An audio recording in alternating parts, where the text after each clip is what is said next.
Olivier accolade Danica Seitz sat down with Rain Bidleras, a former Cirque du Soleil employee. What was it like working for Cirque?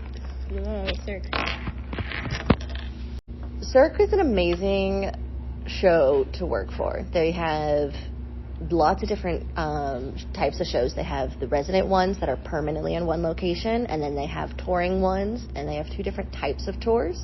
They have tours that go one place for a month or two, and then they have tours that change every weekend. I never had the opportunity to go on any tours. I was exclusively at resident shows. A lot of times those were, so all of the resident shows are a different type of experience than any other place I've worked for, because these are shows that have been there for decades in some cases. And so it's not about how we have 6 weeks to make all the costumes and get them on stage.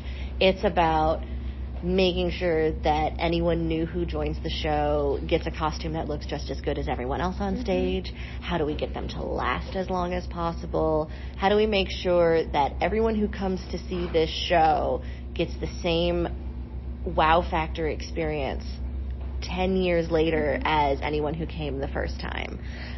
That sort of mindset is held by not only the costume crew, but everyone, making sure that even as the show evolves and changes as different people join, that the essence of the show, the experience, is the same from day one all the way. Don't worry, you can keep talking. Okay, all the way up to day 4,000. What was you trying to type in your code upside down? It's whatever. I know. I can read upside down. Don't worry. What are some differences between school shows versus mainstream shows? So the biggest difference between a show done for a school like LVA and any type of show done outside, is that it's a full-time job for the people working on the shows outside. And so whether it's Cirque or Broadway or any other sort of production, you come in, you do 9 to 5, you leave, and you don't take it home. You don't continue working on it on the weekends. It's a everyday job. Well, now it's a dream job, but it is an everyday job. Another aspect of it is that it means that you have to be very careful about organizing your budget, whether it's a small budget or a large budget. The person who's in charge of the shop needs to make sure that the show doesn't go over whatever sort of production you're working on. When you run out of money, that's it. There's no other place to get it from. There's no, oh, well, maybe we can get parents to volunteer time or students to come in extra or donate things. Like, there's none of that. It's what you have to work with is what you have to work with. And so you have to be very careful with making sure you don't overextend yourself. And by budget, I don't just mean the money that we can use to buy things. I also mean budgeting time. We have to make sure, like, in my job, if I were shop managing a production somewhere, I would have to make sure I wasn't burning out my employees by overworking them. I try to do that as much as possible here with the students.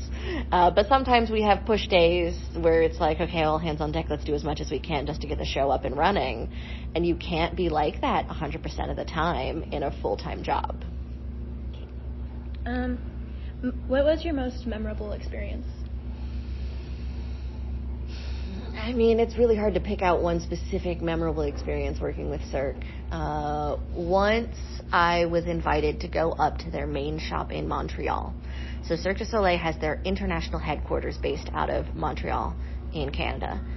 And I was there for a week, and I was able to see how a massive scale production costume shop is run.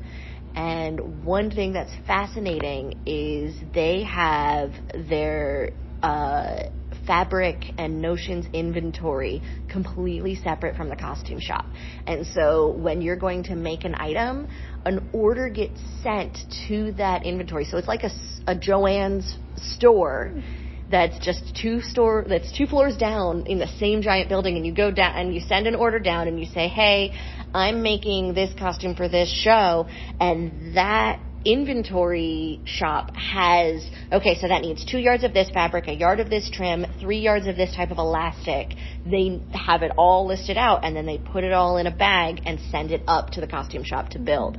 It's extremely fascinating the way it's all run, and they have everything color-coded on their bolts so that they're using, so if, say, for example, you're doing a costume from O has a certain color coding on their tags, and so when the person is going to pull the O costumes, they go to the O section and make sure that they're pulling the right color fabric assigned to that costume.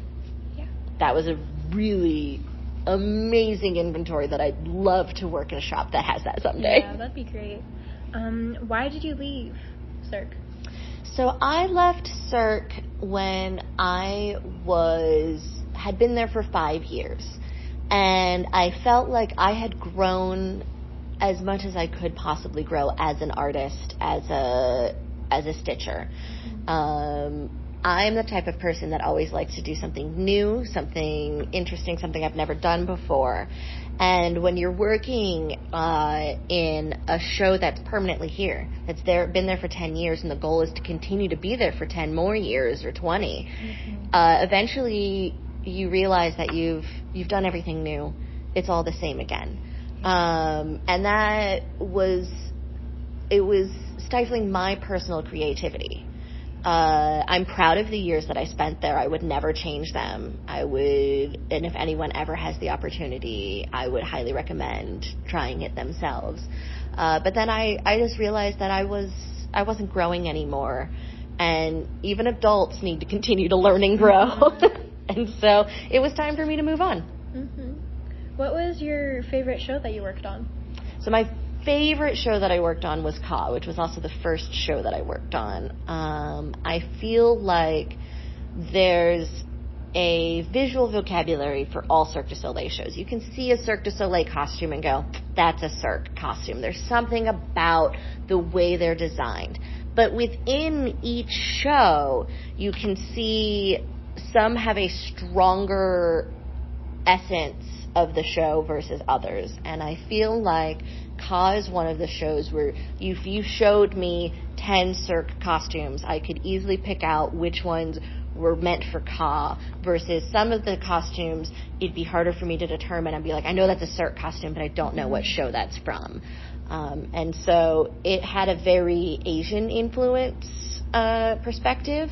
A lot of the costumes are inspired by not just any one particular Asian country. We have some costumes that are really Indian inspired. They have some costumes that are very Japanese inspired, and some that are more, there's a few that are also more like traditional Chinese costume inspired, and then they all have their own flavor. They all have a Cirque essence to them, but collectively they put you into this world where you're like, okay, I'm in this country called Ka, and it's somewhere in Asia. I might not know where, but I can tell by just being immersed in these costumes that this is the part of the world that we are coming from. And I just really loved that about that production. Sorry, I was gonna do a different question, but then you already answered that question. Okay, that's fine. So then I forgot the next question I was doing. That's okay. Here, do you need to turn it around? There you go. Anyway.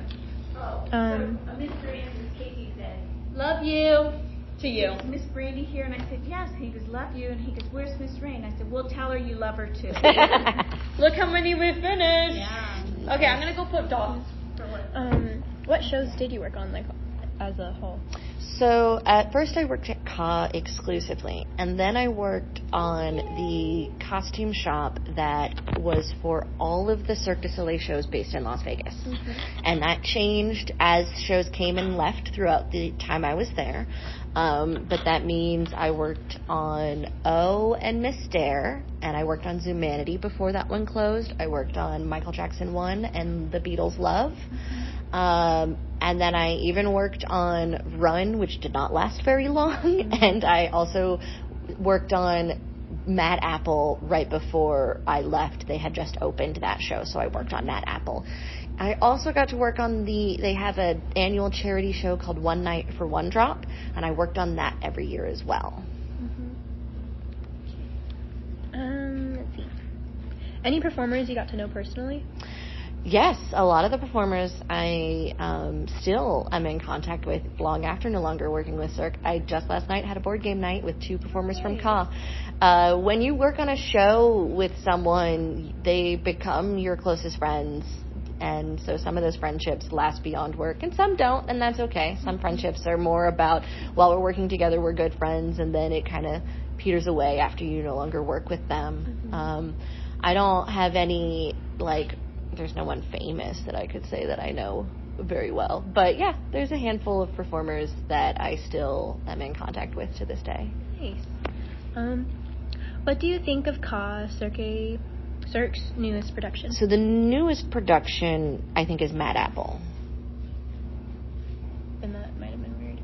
Because we're doing the article on Cirque's, I can't pronounce. Cirque du Soleil. Cirque du Soleil. Okay. We have a running joke that all of the family members of Cirque employees call it Circus Olay. Yeah. So it's not a newer production? Ka opened in 2008. That was when I was born. Anyway, so what did you...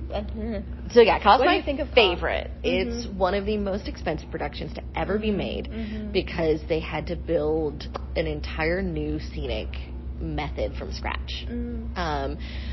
Some of the newest Cirque productions are touring ones as opposed to permanent ones. The newest permanent production here in Las Vegas is Mad Apple, which is designed to be a New York review show. So it's got a little bit of comedians, it's got some music acts, and then it's got some circus acts that are kind of New York themed, and that's in the New York casino. But yeah, Ka's my favorite show. It's amazing. I cry every time I see it. I have seen it hundreds of times. There's just one moment, right? So the whole storyline of Ka is about 2 twins that are prince and princess, and they get separated on the day that their parents get murdered by a rival tribe, and they get separated in the battle, and then they grow up and come back together to take back their country and reunite the land in peace.